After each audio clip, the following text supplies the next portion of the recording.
Good afternoon, everyone, and welcome to all of you in the audience and, of course, to our panelists this afternoon. In this panel, we'll be discussing mending our fractured food system. So the panel description in the program says that COVID-19 shed light on the fissures in our regional and national food systems. So here we'll consider the big picture challenges we can address through technology and entrepreneurialism. My name is Christine Mehta, and I am the research manager for the Center for Regional Economic Advancement at Cornell University. So just before we get started, I just have one housekeeping note. As our panel begins the conversation, do feel free to ask some questions, send questions through the chat function. I'll be monitoring the chat with the help of my colleague, Sarah Beyer, and we'll be looking forward to addressing your questions at the end of the panel discussion. So if you have a question for a specific panelist, please note that in your question as well. So you can send in questions at any time during the panel. So at this point, I'd like to invite our panelists to briefly introduce themselves. They'll have a chance to share more about themselves later, but I'd like to invite each of them right now to say a few words about who they are and what they do. Patrick, why don't you start us off? Okay, thank you, Christine. Patrick Hooker, I'm the Deputy Secretary to Governor Cuomo and joining you here from the beautiful New York State Capitol. I am the liaison from the governor and his office out to the State Liquor Authority and to the Department of Agriculture and Markets, part of the state operations team. And I have colleagues all around me with all the various other responsibilities for transportation, environment, education, et cetera. Thanks, Pat. Cathy, would you like to introduce yourself?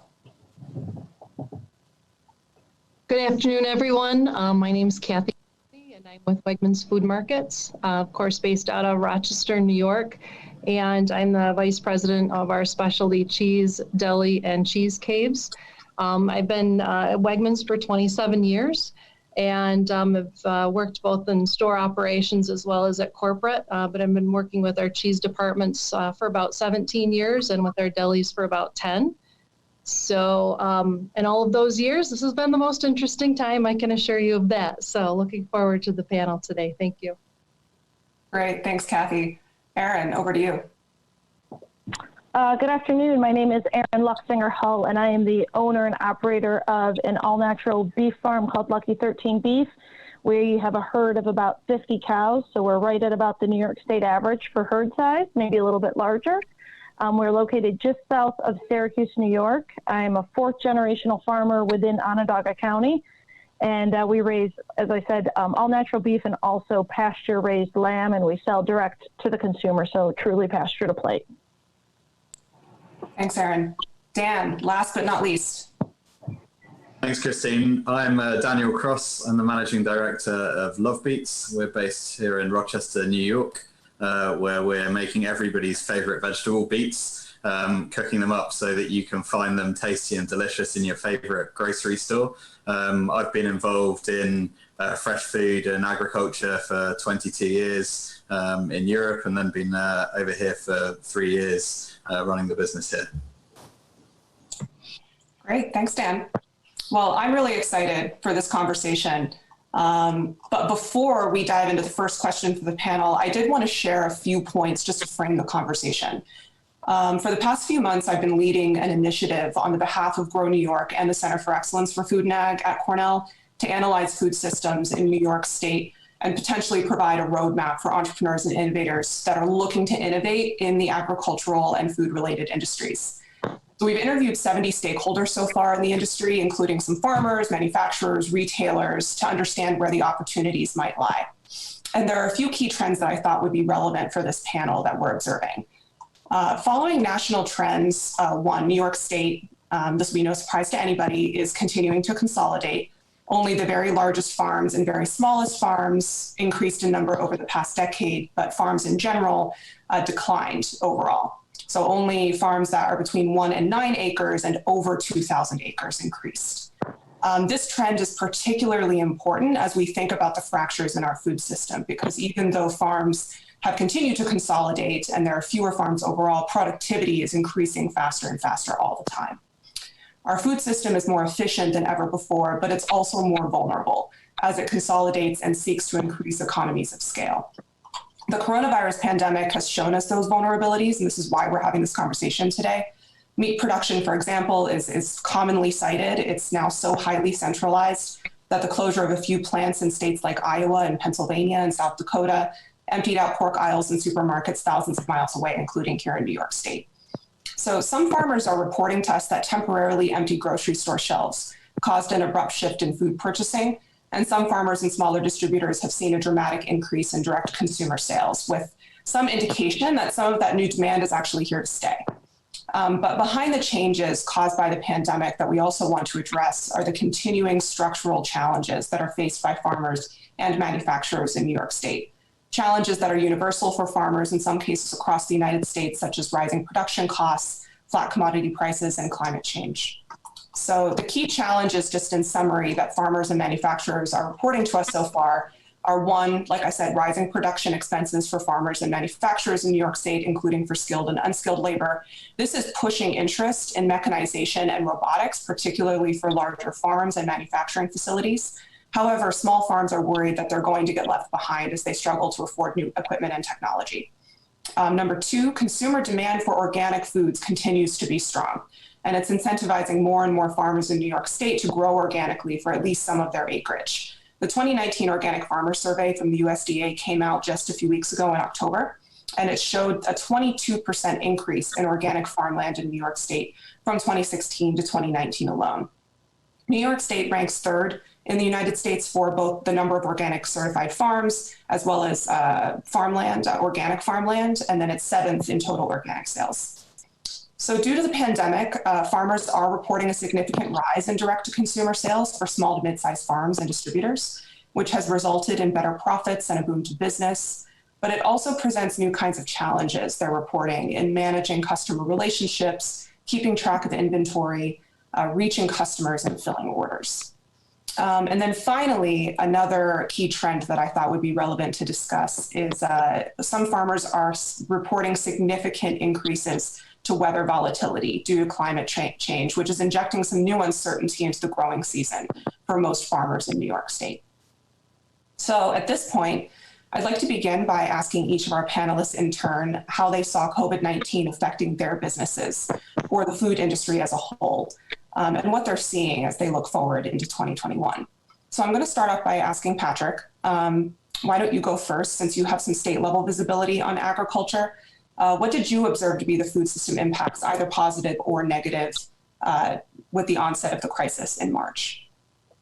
Well, thank you, Christine. I would say that our experience here in state government, it frankly mirrors a lot of what I think you just teed up for us in the surveys that you've done. You know, there wasn't too much positive, although if you think all the way back to April, which I know for many of us probably feels like a lifetime ago, the first positive was that most, agriculture and essentially forestry was deemed essential. Can you imagine being someone who was not essential and your business was closed? So, a little bit of cold comfort, but at least agriculture was open, the recognition that we had to keep farms open, stores open, importantly, things like farmers markets open. So I think we saw what you seem to have uncovered as well, good relationships, frankly, something in my career I've seen come on more and more in the last 10 or 15 years, which is people realizing the value of having farms in their community, and some of us as consumers building relationships with specific farms or specific markets. So I think we saw that strengthen. On the craft beverage side of my ledger, I think, there was, although very difficult times in the restaurant business and the manufacturing business, alcohol was also considered essential. And we had some public policy changes through executive order from Governor Cuomo to expand delivery and things like that. So there were, I don't know how long those last, but we are certainly showing society that, we can have expanded opportunities to present our beverage industry to consumers. I think the negatives are probably obvious to all of us, but extreme fluctuations in demand. I mean, people hoarding milk the first week, and then we had to dump milk the next week, and scrambling for, places to move milk so that it could be processed, preserved, and sold another day. A lot of our growers and food manufacturers have very strong relationships with food service and the restaurant industry. And that was completely thrown off. And so even something we may not think a lot about today, but we certainly do here in Albany, is our fishing industry. And commercial fishing on Long Island was really sent for a loop. So, where are we going to go when one week you're selling all this high quality product, whether it's fruit, vegetables, dairy, fish, into restaurant, corporate kitchens, et cetera. All of a sudden there were none of that. So very, very difficult times. I think we have felt pretty good on the ag side of the house in the last number of months since we got started with Nourish New York, which was a program stood up to, get food to people. And the governor and the legislature started that with $25 million. We just re-upped that with another $10 million. But importantly, it's all New York State food. And that really then helped find some markets for farmers and food manufacturers to take product that was stranded and move it back into commerce through soup kitchens, food banks, et cetera, et cetera. And the other thing, just briefly, I'll say is it was an extreme challenge for Commissioner Ball and his team to be sure that markets, food manufacturing could all operate safely. So worker safety, customer safety, these were essential workers, and his team was fantastic. Thank you, Patrick. That's really illuminating. So I'd like to turn it over to Cathy at this point. As a representative of Wegmans, one of the major food retailers in New York State, what were some of the biggest impacts of the crisis that you felt? Thanks, Christine. I think the biggest factor for us was just the amount of change that was happening in such a very short period of time. The amount of dismantling and rebuilding businesses, both in supply chain as well as assortment, and trying to get ahead of what we thought the customers were going to need or want. And so a lot of work in a very, very short period of time to really change these businesses. And what that really did help us do, though, is work a lot more cross-functionally between departments and really take those silos down and really help each other get the right things to the customers at the right time. But it certainly did become very apparent where we had pinch points in different parts of the businesses.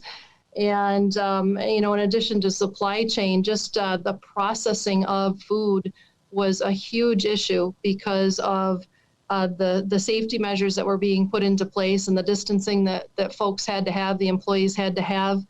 And as well, folks were getting sick, employees were getting sick, and that was really a big issue across the board.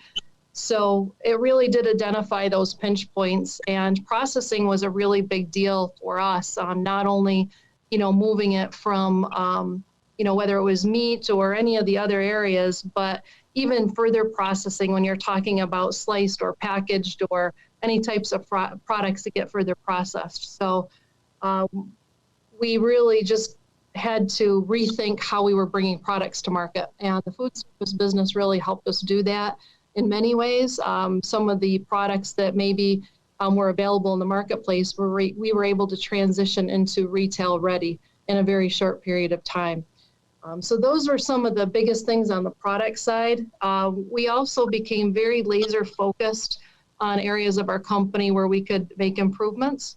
And at this point, we're really just trying to figure out what the customer is going to want next as we kind of come back into the second wave.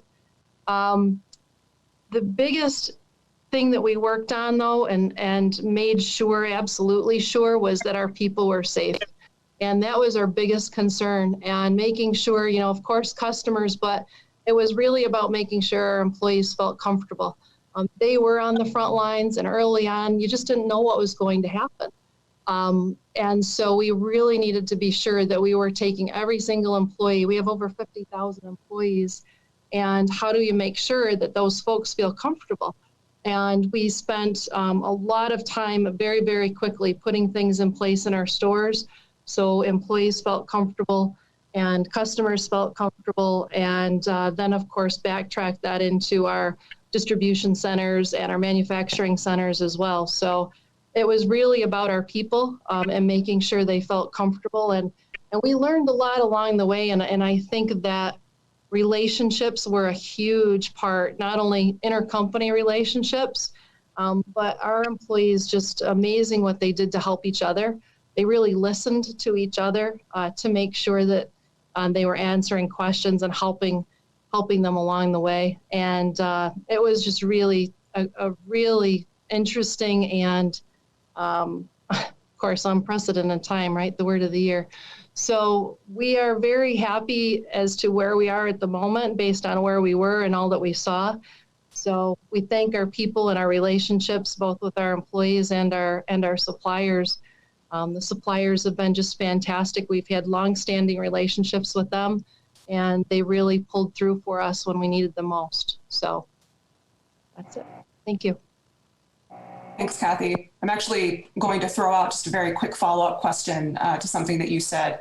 I'm curious to know exactly how you experienced the shift in consumer demand, such a dramatic spike in consumer demand in March and early April, when we were seeing not severe shortages, but certainly shortages that, we in New York State were not used to seeing on grocery store shelves. So how was that experience in terms of trying to meet that demand in March? And then two, how have you seen consumer demand continue to shift as the pandemic has continued? Have those trends maintained over the past 6 months, or how have things started to smooth out?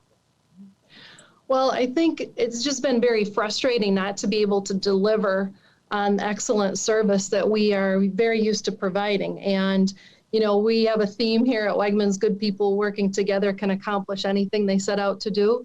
Well, we had a lot of great people working for long hours and long days, and we couldn't get ahead of it in those early days. And so that really was where we had to come together to figure out, what did we want to do? What did we want to stop doing? What did we want to start doing so that we could get the right products to the marketplace?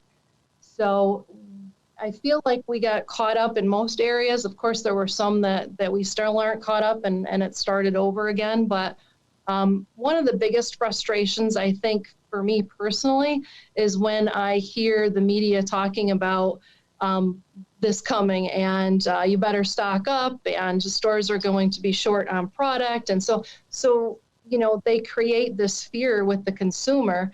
And yes, it's a self-fulfilling prophecy. They come in, they buy the products, and now the shelves are empty. So if people would just buy what they need for the moment or for the week, they would really, really help us with the products that we're getting to market and that supply chain and those pinch points that I mentioned. Thanks, Cathy. Erin, similar question. How has COVID-19 affected your business since March, and what do you see looking forward to 2021? Yeah, I've seen, so I have a very solid customer base. We've sold to the same customers year in, year out. We only have so many steers available every year, so if we don't have the cows, we can't sell them. And I usually base my numbers on how many animals I'm going to sell based on those customers. And the second that the media came out and said there was a meat shortage, which we all know there was not a meat shortage, it was a processing issue. As soon as that hit the news, I kind of giggled because I knew that it wasn't a meat shortage, but my phone started ringing off the hook. I had people calling me that have never purchased bulk meats. So to give you a little background, we sell bulk meat. So quarters and halves of cows. So a customer will call me, they'll order a quarter steer. They have to have freezer space. My customers know how the process goes. They understand the logistics of buying bulk meats. They understand the terminology. So all of a sudden I had people who normally go to Wegmans on a Tuesday to buy T-bones wanting a half a cow and not understanding the buying process, that I don't have that meat in my freezer waiting. I'm not a grocery store. It takes time. They don't get their meat until their processing date. So I definitely saw a huge uptick in customers. I joke that if I could have 50 more steers on hand, they'd all be sold by now, and I would be living somewhere warm instead of in Deli, New York, where it's snowing. But we definitely saw an uptick in sales, but with that goes more importantly, I think, is the consumer education. And for once, consumers were finally understanding where their food actually comes from, that meat does not grow in Wegmans and gallons of milk don't just show up on the shelves. They understand where it came from.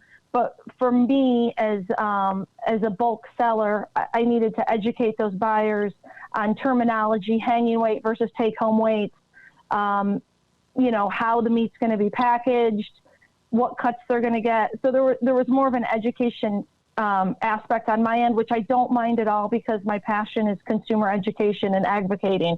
So definitely saw an uptick in sales and the desire for people to understand where their food came from, which I think is probably the most important thing to come out of this. I always joke, I'm a silver linings person. I always have to find a silver lining to even the worst situation.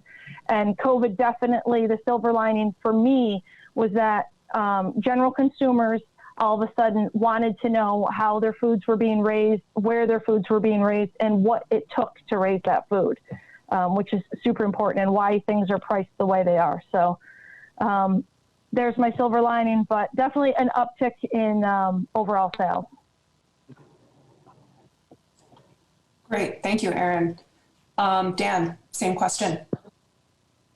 Thanks. So yeah, very similar and very interesting listening to Cathy, particularly. You know, we're operating a food manufacturing business with around 100 people, and so nothing on the scale of Wegmans, but the absolute first thing back in February or March was the human element of how do we look after the people that are coming to work, both because that's the right thing to do, and also with the view of staring into the unknown and the possibility of there may be food shortages, there may be people that are in our community or further afield that are hungry, and we have an obligation as an essential business to make sure that we can get food out there and distribute it.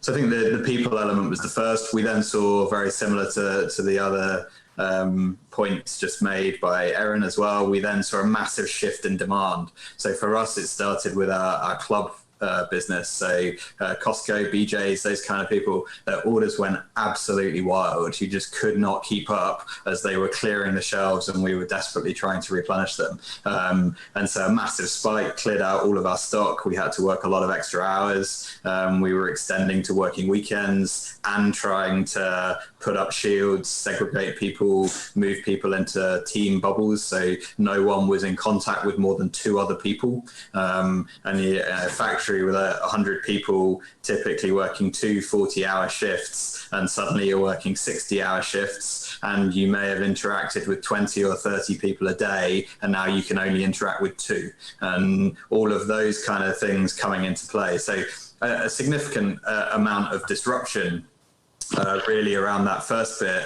Then we saw the dropout in food service. So then restaurants closing, there's no more orders. And I think that's where an element of our contingency plans, we spent quite a lot of time looking at what is the simplest possible product we can produce. If this gets really bad and we just need to get food that's nutritious out of the door, how do we strip it back to the simplest possible formats and start engaging with customers about that, which I think we did pretty successfully. And fortunately, we didn't have to go there. So that was really the kind of February, March, April period. I think the kind of broader question, certainly in my lifetime, my nearly 40 years, I can't think of a similar event that genuinely is so global.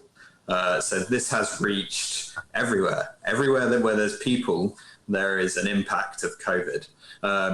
And partly that's due to globalization and ease of travel. But what that also means is that there are some very long, protracted supply chains. So if you think the corrugate cardboard packaging that your Amazon deliveries are coming in, and all of that pulp is made in the US or even North America or even the Americas, you're probably wrong. At least a proportion of that is coming from another continent. And so that has to move. If you think that every bottle cap on every bottle you buy, whether glass or plastic, is made in the US, you know, these are sundry items to our core food products that may be made here in New York, but an element of the plastic is being extruded extruded in China. And so you're reliant on container shipping, movement of goods, and those things are the long-term disruptive influences that will occur over probably next year as well, but certainly are some of the issues that are materializing in pockets all around the food chain.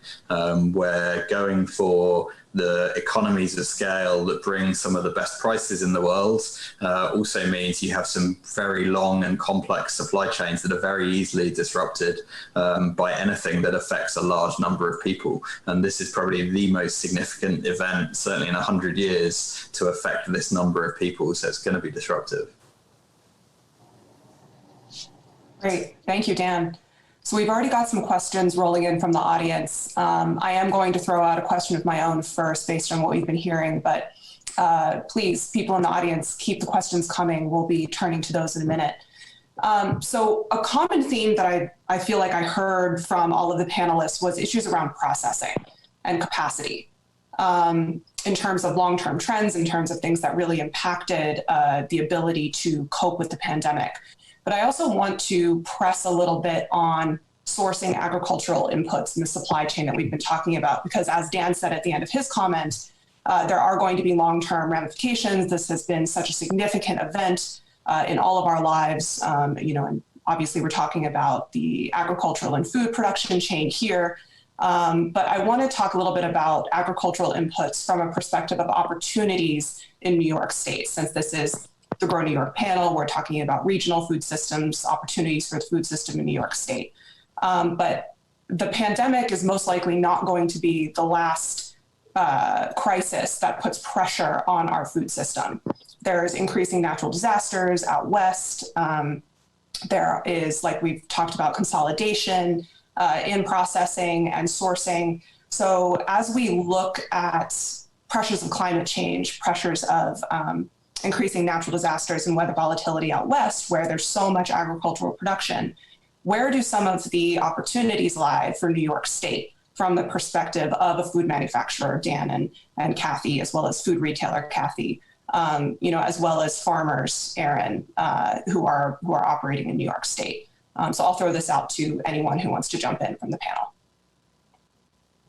I think from my perspective, one of the positives, back in March, we were engaging with our growers. We're growing most of our product in Western New York, and April, May is planting, and that's when you're getting your fields ready and you're putting seeds in the ground that you're not going to see until August, September, October. And that initial phase, there was some significant concerns about labor. A lot of the work that's done on farm is migrant workers. And what was incredible is within hours of engaging with our growers about whether we could help, what they needed, they had already taken people out of retirement that lived locally, that had worked on the farm in the previous 10 years. They had already been out and sourced local labor, and it was there and it existed. And that it was, the creativity in finding those solutions were in reality resolved very quickly. Whereas when you first faced into it, it looked almost impossible when you couldn't fly H2A labor from South Africa. And there were people that were due to arrive from Mexico a week ago that you didn't know whether they would ever arrive. And on the face of it, that's daunting. Where in reality, the creativity that's here and in the communities, particularly the agricultural communities, was to find those solutions. And I think that's a good indicator of the creativity when you're in a crisis situation.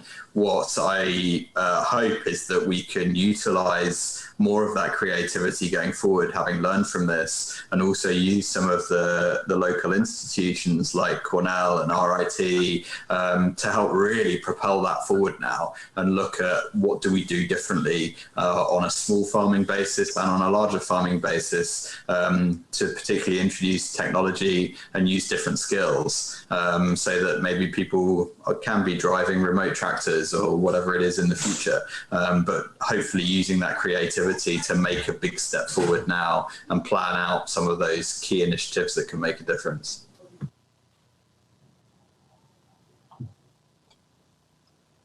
Thanks, Dan. Any other thoughts? from the panelists? I think just briefly, you know, I think good communication is a critical thing, because the industry, people like Dan, Erin, Cathy are going to know what they need.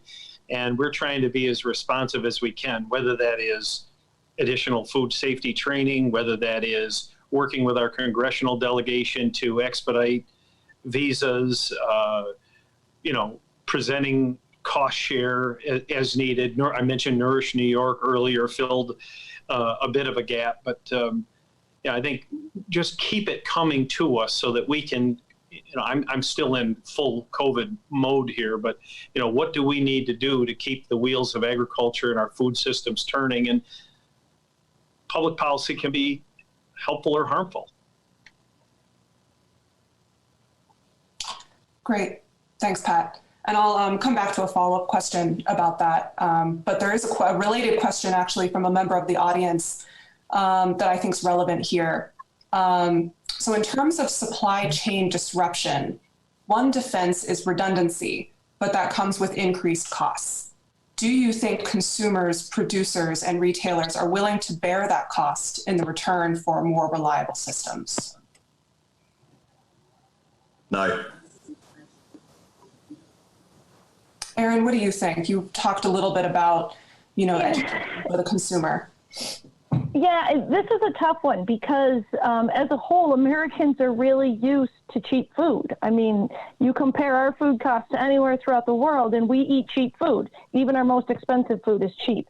So, you know, I don't know the answer to that. I think we're so used to cheap food that they're not willing to take on more costs because they don't understand it. As a producer, I have no choice but to take on more costs. My slaughtering costs have gone up. My processing costs have gone up. If I give that cost, if I shift that then to the consumer, I risk not being able to sell my meat. So it's a catch-22. I just think Americans are really used to cheap food, and for the first time, they're seeing a disruption, and I still don't think they're not willing to buy food that's not cheap. We're spoiled as a nation. There's no two ways around it. And I think we're generations spoiled at this point, and that's the way we all think. And it's going to be really, really difficult to make an entire country think differently, especially when we already have a population who can't afford cheap food. So, yeah, it's a catch-22. I wish I could give you a better answer. Cathy, is there anything from your side? Not so much to the, I mean, everything that's been said about the supply chain and that question is certainly true. I do think it's important to take a deeper dive into individual businesses. So when you look at, you know, things like produce, continuing here in New York where we have seasonality issues, to focus on greenhouses and how do we make them better and more efficient in the infrastructure of those, and how do we continue to grow differently and really just think outside the box in terms of getting more produce grown here in New York State will help with those supply chains because they won't have as many miles to travel. So that's a big part of it. And then as you look at individual businesses like cheese, I think there's still a lot of education that needs to be provided to have those products made here. So when you take, you know, the level of education that someone would get in France, for instance, in a dairy school versus what we have here, it's very, very different. And so education around some of these areas is going to be very important. And again, that's going to save the miles because you're going to be able to produce those things here.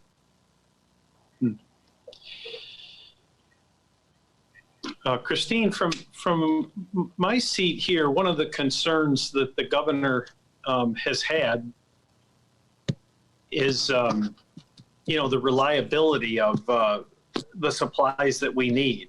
And, you know, you think of personal protective equipment.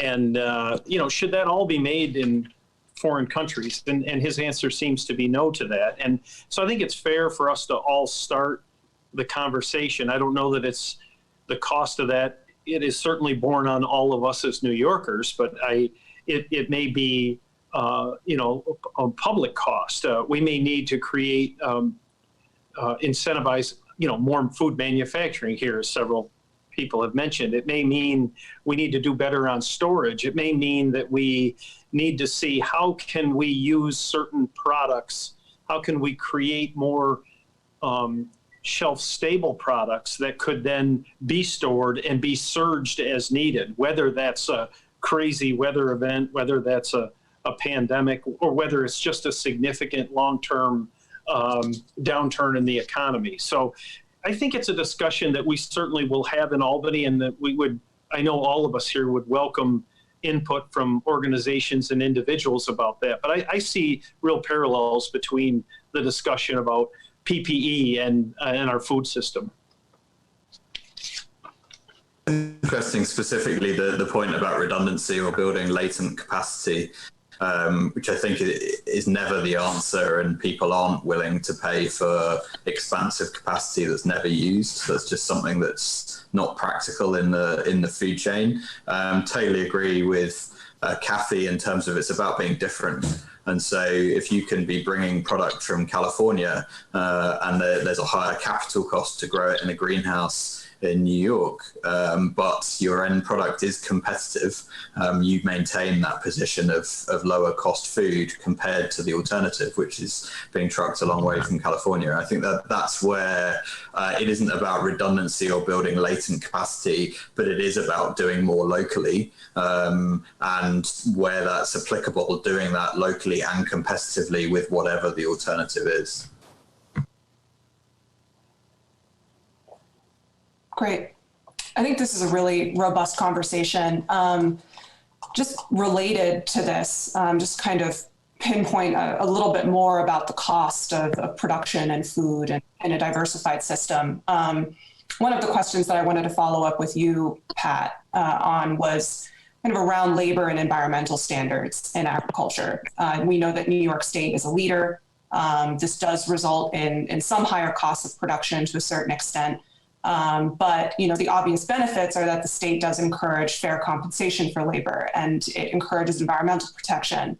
However, this approach does mean that some New York State agricultural products are comparatively more expensive. And this is a little bit about what we've been talking about in terms of the cost of food versus reliable food supply.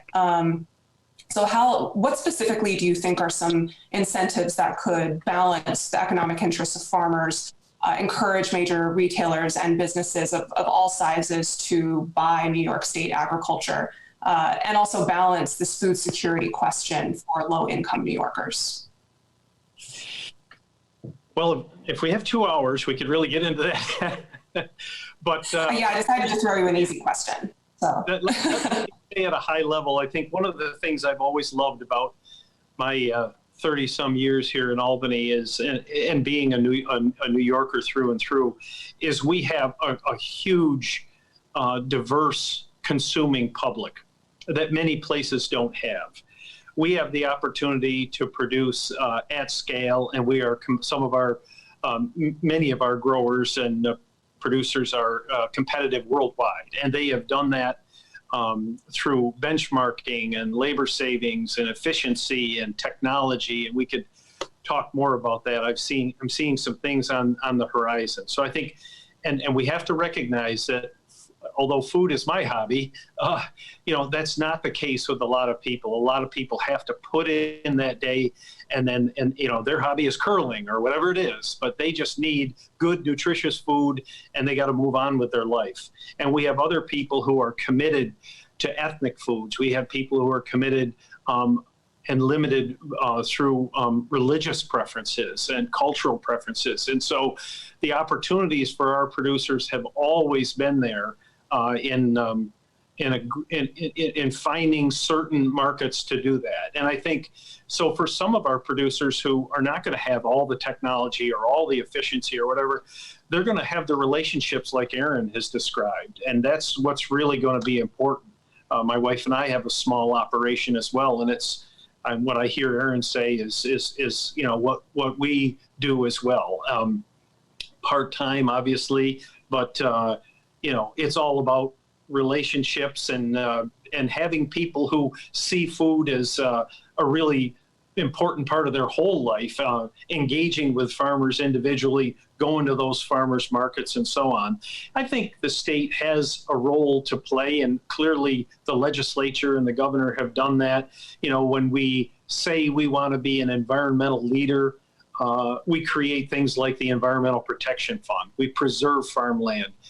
We assist farmers in implementing practices to tamp back the impacts of climate change. We invest in soil saving techniques and water cleaning techniques that may not always pencil out, but we're trying to show the world, we're trying to show the nation that these are important things to do. And we need our agriculture for lots and lots of reasons, not the least of which is to outlast what may be unsustainable practices in a lot of other parts of the country and parts of the world. So the state has historically been willing to invest on the environment side, on the food safety side, on the labor side in terms of some credits and things like that. But also looking always at markets. You know, what can we do with developing that relationship with other consumers? I don't think it's not about charity. It's about, do you want these products and are they useful to you? So we've got New York State Grown and Certified, which is out there promoting a brand that's at a higher environmental standard level and at a higher food safety level. We've got Taste New York for more curated foods. We've got trying to bring efficiency with the development of food hubs so that smaller producers can sort of band together. A lot of focus on government procurement. I think most recently the most fun we've had with that is the Farm to School program. Real opportunities there for those local neighborhood, mid-sized, smaller farms to have access to school foods and have that relationship built with the community. So government procurement is also something that we can continue to look at. I think colleges may be another area to focus on. Great. Thank you, Patrick.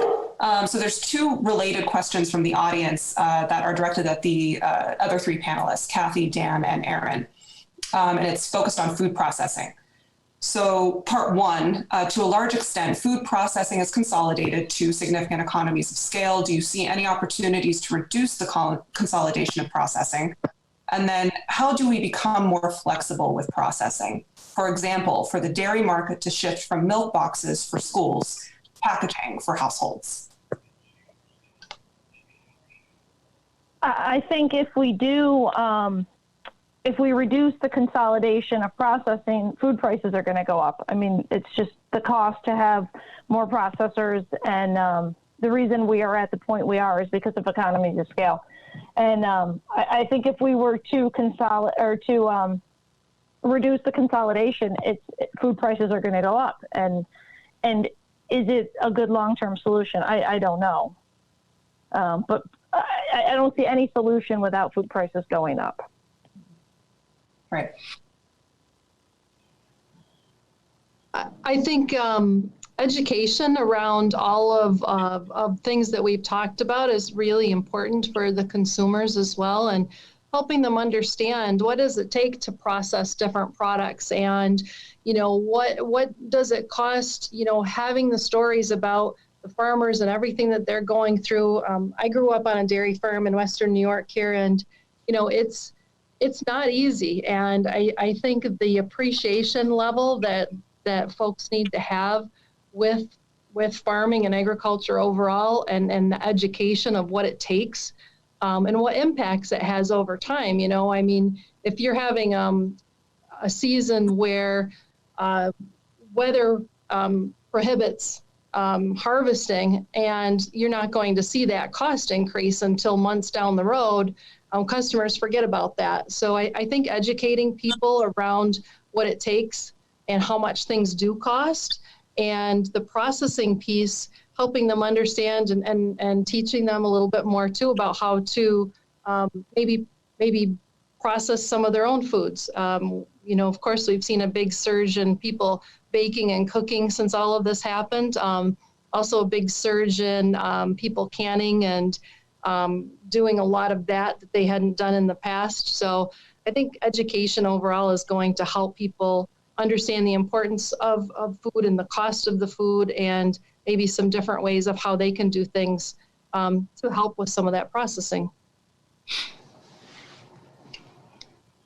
I think, and possibly slightly controversially, a little bit different to the other panelists, I guess I kind of see processing in two different ways. So you have a fresh product, you then have a processed product that's about preserving the nutrition and the life of that fresh product, and then you have processed foods. And so I agree with Erin that in some cases, food in the US is incredibly cheap.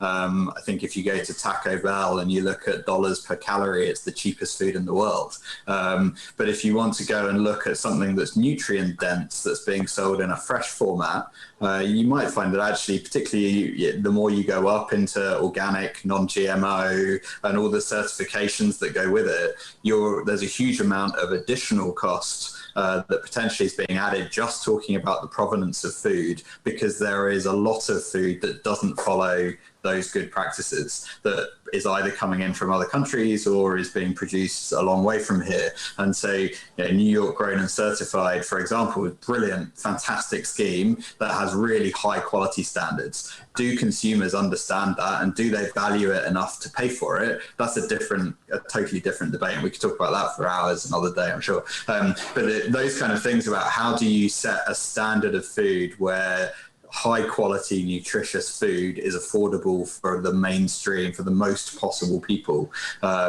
is an area where you get to a point that you could have less consolidated processing potentially. In the main, other than serious commodities, so milk's an obvious one, and a lot of impact locally, there is a requirement to process, and the larger scale you do that at, the lower the cost is going to be per unit to process it. But in other cases, I think it's more about education and working with people on nutrition and education about nutrition, which also has the added benefit of lowering healthcare costs and having lots of other beneficial impacts, where personally, I don't see that as being high up enough on the agenda. Great, thanks, Dan. So another question from the audience. For all of the panelists, what types of incentives or legislation are you looking to see that will help your business and also help state sustainability efforts?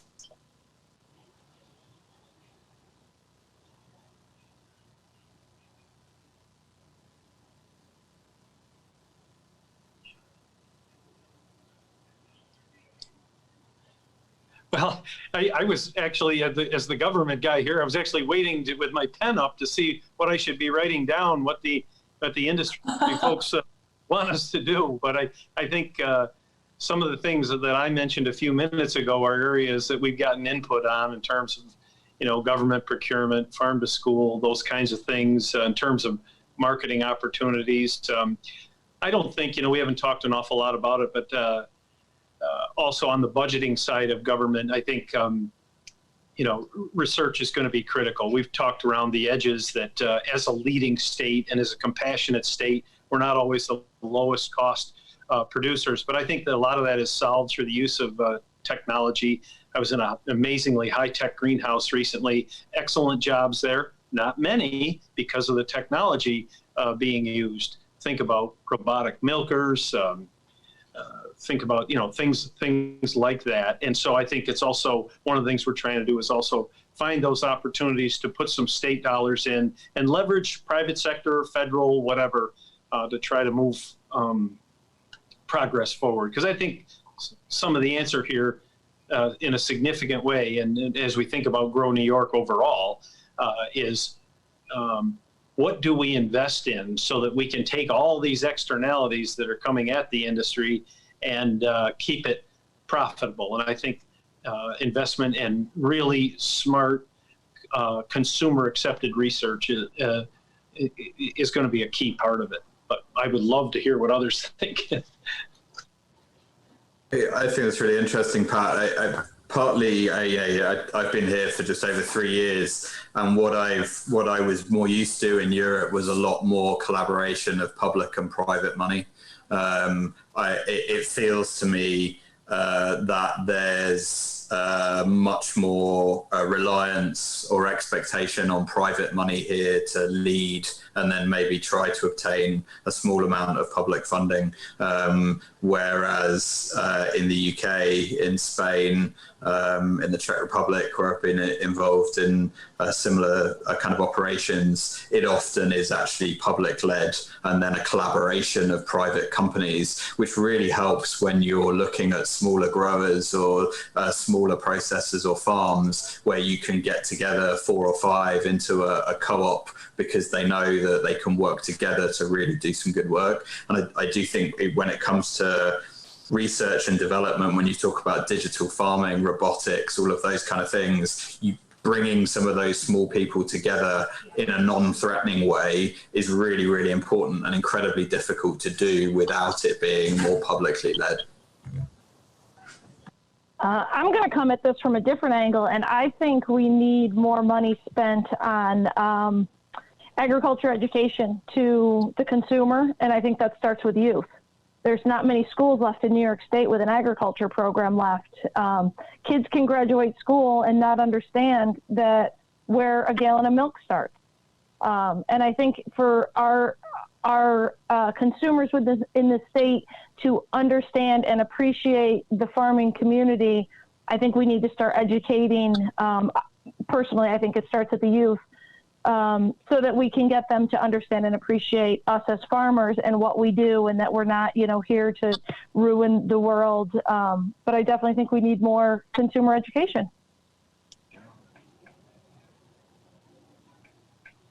And I'll just comment too on a little bit more of connecting the dots for us too, as we, kind of as the gatekeeper to the consumer.